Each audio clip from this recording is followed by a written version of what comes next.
thing that unites everyone, it's the love of Hussein. He gave the message of Islam, he gave the message of humanity.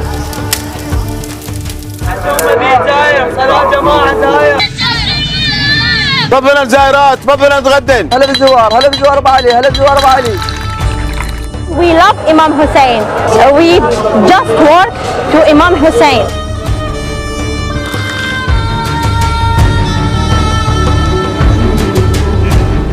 This is the third time I'm here for Arbaeen. The experience of Arbaeen is different every time you come here. This is an experience of a lifetime which none should miss.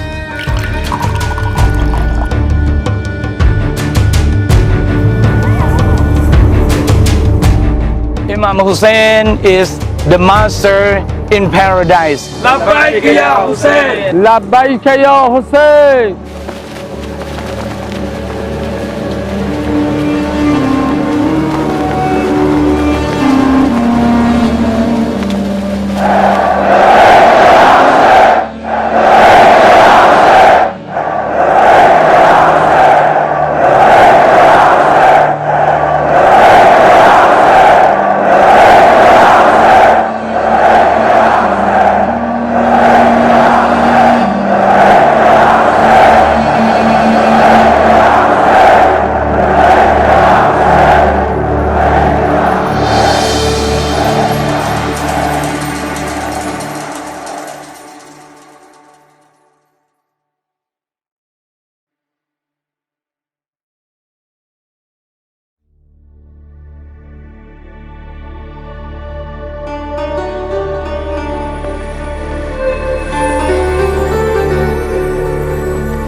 It's not the Muslim Hajj or the Hindu Kumbh Mela, known as Arbaeen.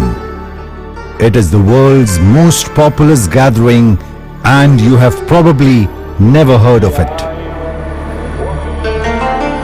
Not only does the congregation exceed the number of visitors to Mecca by a factor of 5, in fact, it is more significant than Kumbh Mela, since the latter is only held every third year.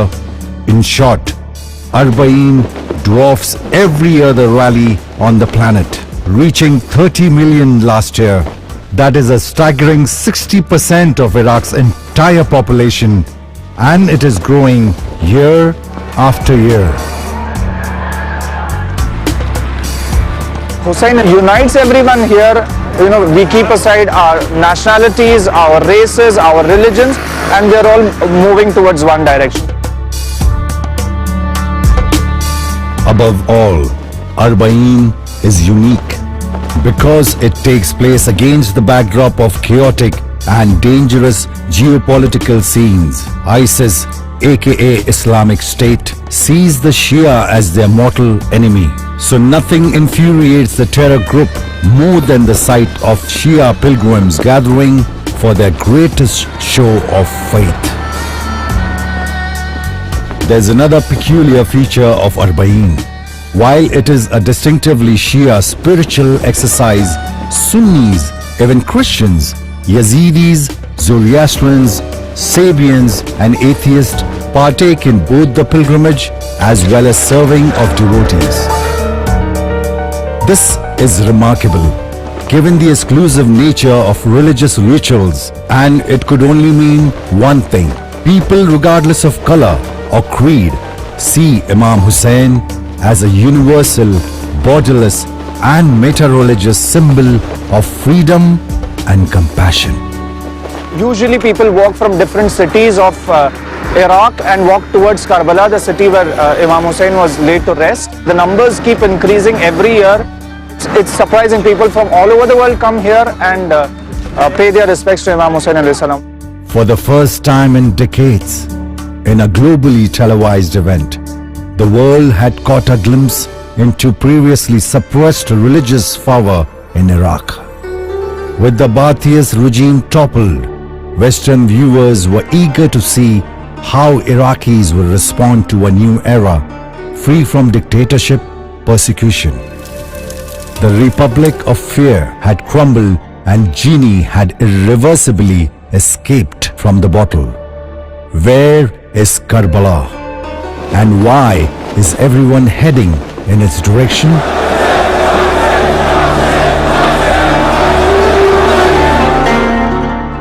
Who is this Imam Hussain who motivates people to defy all the odds and come out to mourn his death 14 centuries after the fact?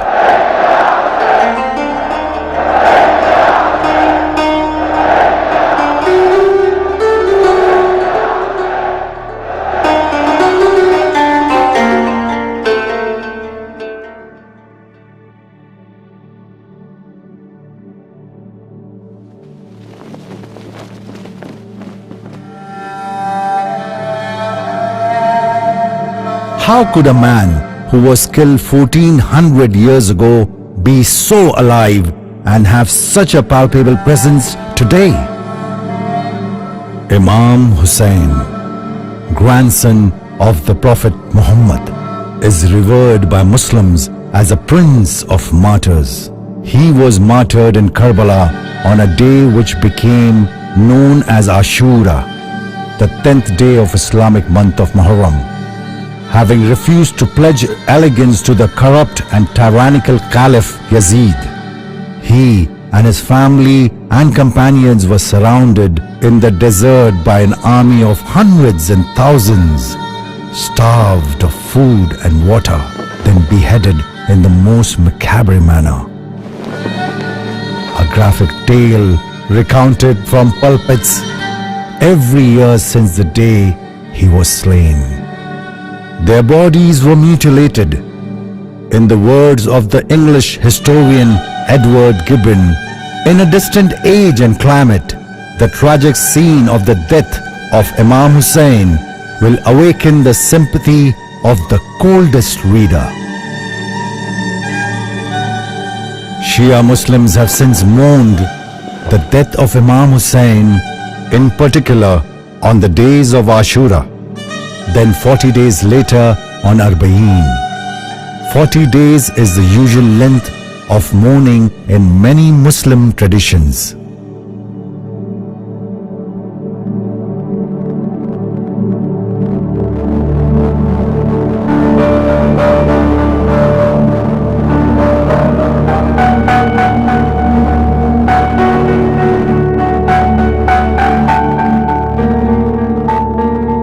I traveled to Karbala to find out for myself why the city is so intoxicating.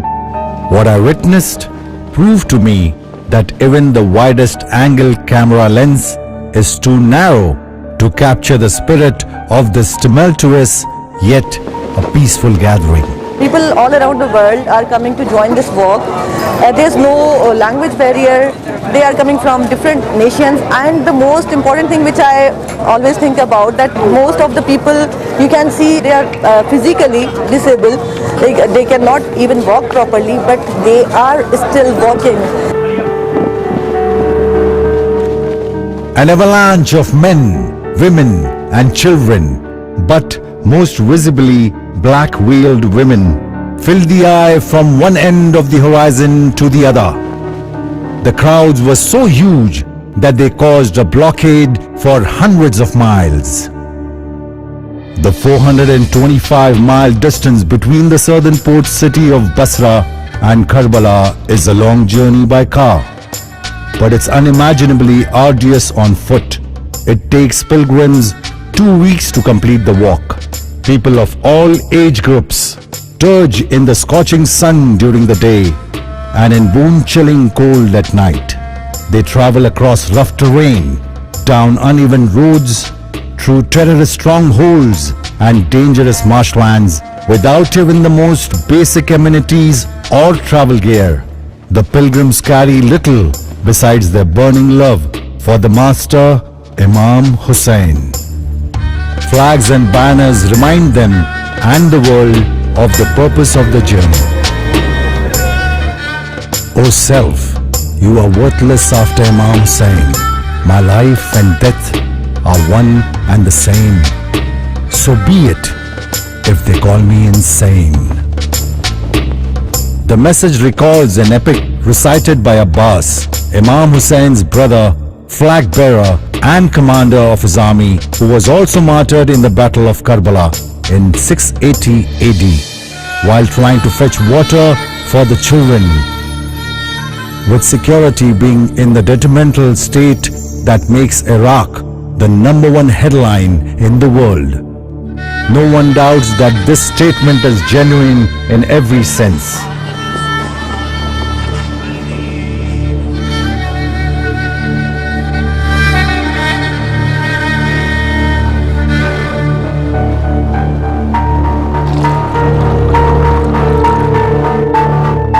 One part of the pilgrimage which will leave every visitor perplexed is the sight of thousands of tents with makeshift kitchens set up by the local villagers who live around the pilgrim's path.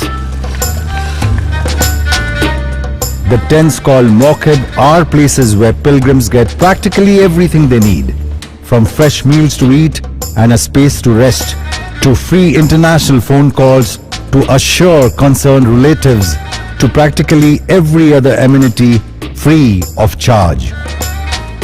All out of their own love, they provide you the best of meals, they provide you the best of accommodations. They are offering us to please come to our home, and they are providing food, and they are even trying to give each and everything. This is really amazing. In fact, pilgrims do not need to carry anything on the 400 miles journey except the clothes they wear. More intriguing is how pilgrims are invited for food and drinks. اليوم على بالزوار شرب شربة زوار. تفضل الزائرات تفضل تعالوا نتغدى هنا تعالوا. Welcome all the visitors all the world, from the world. Mawqib organizers intercept the pilgrims' path to plead with them to accept the offerings, which often includes a full suite of services fit for kings. First you get a foot massage, then you are offered a delicious hot meal. Then you are invited to rest while your clothes are washed, ironed, then returned to you after a nap. All complimentary, of course. We try to provide them nourishment here, the daily meals, the tea, the bed, so we can earn a little sawab and make a little journey easy of walking of about 75 plus kilometers towards the holy city of Karbala. For some perspective, consider this in the aftermath of Haiti earthquake, and with worldwide sympathy and support, the UN World Food Programme announced delivery of 500,000 meals at the height of its relief efforts. The United States military launched Operation Unified Response, bringing together the massive resources of various federal agencies, and announced that within 5 months of humanitarian catastrophe, 4.9 million meals had been delivered to Haitians. Now compare that with over 50 million meals per day during Arbaeen, equating to about 700 million meals for the duration of the pilgrimage. All financed not by the United Nations or international charities, but by poor laborers and farmers who starve to feed the pilgrims and save up all year round so that the visitors are satisfied. Everything, including security, is provided mostly by the volunteer fighters who have one eye on ISIS and the other on protecting the pilgrim's path. To know what Islam teaches, says one Mawqib organizer, don't look at the actions of a few hundred barbaric terrorists, but the selfless sacrifices exhibited by millions of Arbaeen pilgrims. In fact, Arbaeen should be listed in the Guinness Book of World Records in several categories: biggest annual gathering, longest continuous dining table, largest number of people fed for free, largest group of volunteers serving a single event, all under the imminent threat of suicide bombings. Just looking at the multitudes leaves you breathless. What adds to the spectacle is that as the security conditions worsen, even more people are motivated to challenge the terrorist threats and march in defiance. Thus, the pilgrimage isn't a mere religious exercise, but a bold statement of resistance. Videos have been posted online showing how a suicide bomber blows himself up in the midst of the pilgrims, only to have the crowds turn out in even greater numbers, chanting in unison.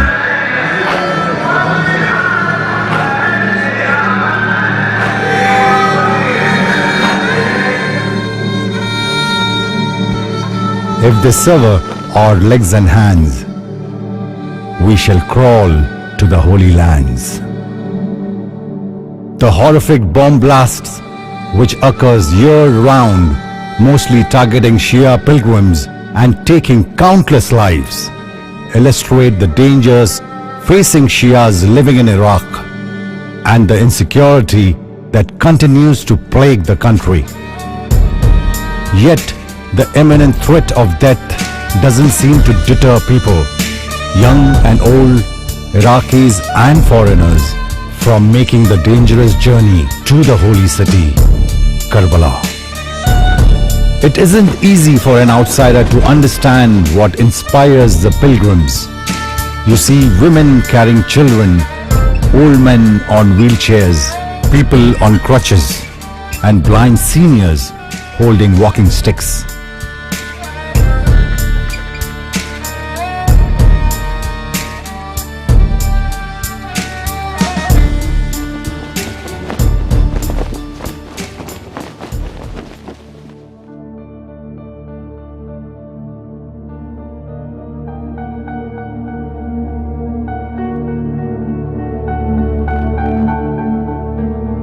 Visitors to the shrine of Imam Hussain and his brother Abbas are not driven by emotion alone. They cry, be reminded of the atrocious nature of his death. In doing so, they reaffirm their pledge to his ideals. The first thing that pilgrims do upon reaching his shrine is recite the Ziyarah, a sacred text which summarizes the status of Imam Hussain. In it, they begin the address by calling Imam Hussain the inheritor of Adam, Noah, Abraham, Moses, and Jesus. There is something profound in making this proclamation. It shows that Imam Hussein's message of truth, justice, and love for the oppressed is viewed as an inseparable extension of all divinely appointed prophets. People go to Karbala not to marvel at the city's landscape, lush with date palms, or to admire the mausoleum's physical beauty, or to shop, be entertained, or to visit the ancient historical sites. They go to cry, to mourn and experience the angelic aura of Imam Hussain. They enter the sacred shrine weeping and lamenting the greatest act of sacrifice ever seen.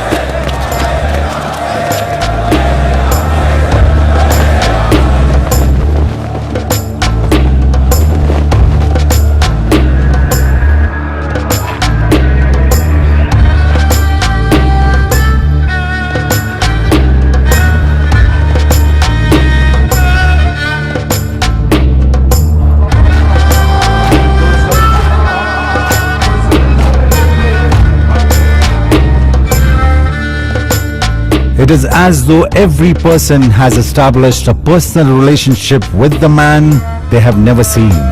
They talk to him and call out his name. They grip the housing of his tomb.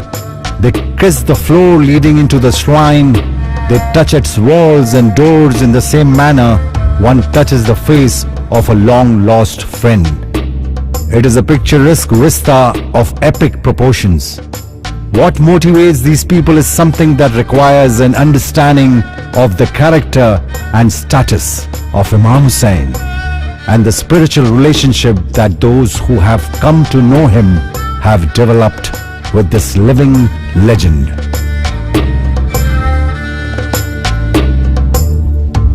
This year, Archbishop Dr. Malchus Songulashvili from Georgia visits Iraq and walked from Najaf to Karbala on foot. It was an overwhelming experience. It was at the first encounter, first entrance into the shrine, I realized that Imam Hussein was mine and I was Imam Hussein's, because what he stands for is universal, cosmic, and therefore I was deeply moved by the experience, and I keep telling to my Christian brothers and sisters that in the shrine of Imam Hussein, I had one of the most deepest possible religious experiences.